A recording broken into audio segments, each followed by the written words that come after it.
Now hey guys, welcome back to the channel, another Swiss 001 video. Now welcome aboard a Thomas Cook 737. Thomas Cook, it's been dead now for a year actually. Now today we are, I don't know, we're just randomly here in this 737, but we are here for a reason. Today let's actually bring down some planes.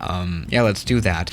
Yeah, today let's maybe talk about why passengers are not allowed to, access cockpit these days anymore, and what you used to be able to do in a cockpit, or, there used to be ways to bring down a plane like this, but that's a whole nother story. And yeah, today let's actually talk about buttons that we can press to bring down a 737 or another random plane, I guess. And actually, let's start a little bit smaller. Yeah, for example, here with this Cirrus Vision Jet here, a very interesting plane, probably one of the simplest planes that there is, making it quite a bit harder to properly bring it down, right? The only thing we can practically do is we can switch this one, the engine start and stop switch. That'll turn off the jet engine, and now we're left without an engine. That is something you could do as a passenger of a Vision Jet or something, but no, this is not the only way, or probably not the most effective way to bring down this plane, because you can just, switch that to run again, and the engine will start back up, like genuinely, worse like that. It's very interesting. No, but what we can actually do is we can press this switch there. That'll also stop the engine. As you can see, this is the fire switch, the fire suppression, and that has completely stopped the engine, obviously. To normally put out fire of an engine, I think we can just put that switch back there and start the engine again, if I'm not wrong. There we go, we can genuinely do that. After getting the engine suppressed, we can just simply start it again. So that's not particularly effective. A good pilot would, obviously know the way to get the engine started again. So that's, that's no challenge at all for the pilot. But the most effective way to bring down this plane actually is by pulling the caps handle, for example, because that is not reversible at all. Parachute. Let's just,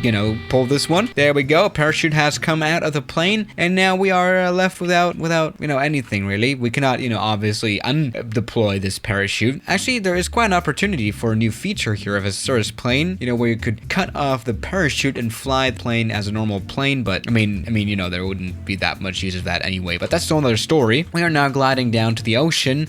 Ooh, that was a very hard landing. Actually, it was more of a crash. Normally these parachute landings, they are very, very much survivable though. Actually, no one has ever died on a Cirrus parachute caps landing, so that is no problem. The planes though, whenever they do have a landing like this, they are, a whole lot, basically, because they are damaged to that kind of point. So, the plane's lost, the passengers most probably are not. So that also doesn't particularly work well. But there we go, we were able to perfectly put down this Cirrus jet. Alright, now welcome aboard another general aviation plane, which is not working already. Oh no. I think I've managed to put it back. There we go. Oh no, the engine is actually not working. Oh, we don't have to actually do anything to get this plane crashed. Alright, let's maybe try getting the engine restarted here, which is probably going to work just fine. Alright, never mind. The engine is back up and running, and now we have to care about getting it dead again.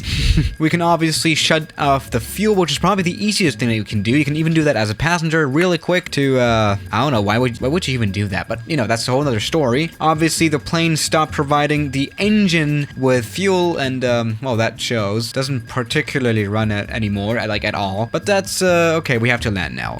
Damn. Alright, time for a water landing then. Actually, that was quite nice. And, PC-12's down.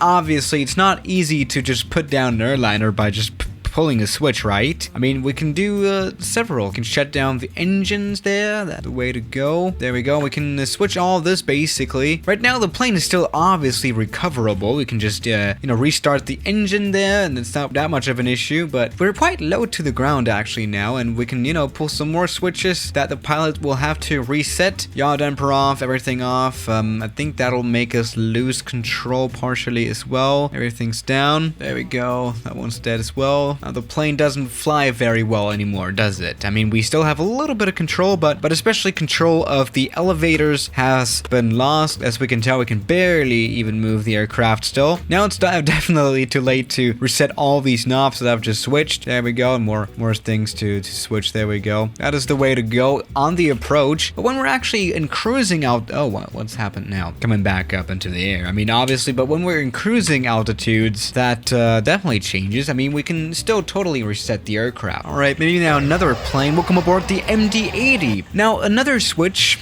kind of a switch that I haven't actually thought of yet was, you know, interacting with the yoke, with the flight controls in a specific way. I mean, there has already been an airliner crash because of this. I think a captain put their son into the seat mid-flight, which is something not possible anymore, especially, you know, after 9/11. You know, hijacks were also very common. But no, the captain put their child into the seat and played around with the controls a bit mid-flight, and he probably did something like this. I mean, just a simple press down and, you know, over G'ing the aircraft by a lot will have it crash. There we go. It has already fallen apart, and we are now simply falling down to the ground. That is probably the easiest and most effective way. I don't think this should actually be a tutorial video, but it should be more of a, you know, exploring video. Alright, now welcome aboard a whole different kind of plane. Obviously, we're in an A320 now. What's gone wrong? Oh, overspeed. Okay. Let's see what buttons we can press that'll eventually kill the plane as well. I mean, you know, the most classical way is again to just put these engines out, but we can just restart them, right? Oh, that has not gone well, but we can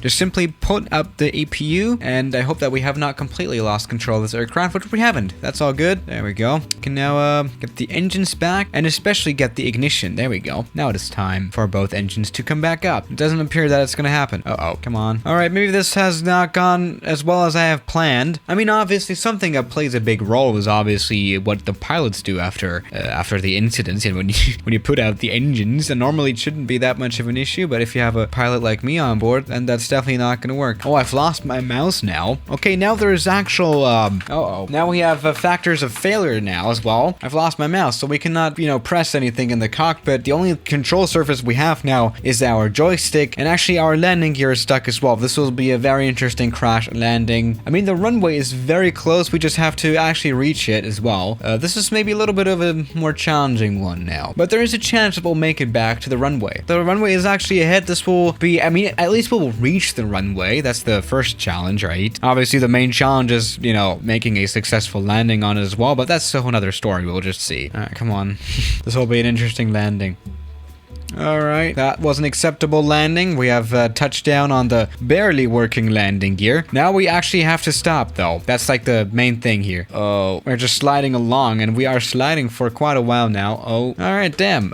Now obviously our mouse has failed now, so we cannot continue this video, I guess. You know, it's been proven that there's a few ways to get a plane crash, especially if you do not do anything about it. You know, you can cut out the hydraulics, or, you know, more easily the engines, and that'll crash the plane. If the pilots are not capable of doing anything about it, which in this case was the case, but that's another story. Easiest way is obviously to go against the pilot. So yeah guys, thank you for watching today's video, and I'll see you tomorrow. As always, good night.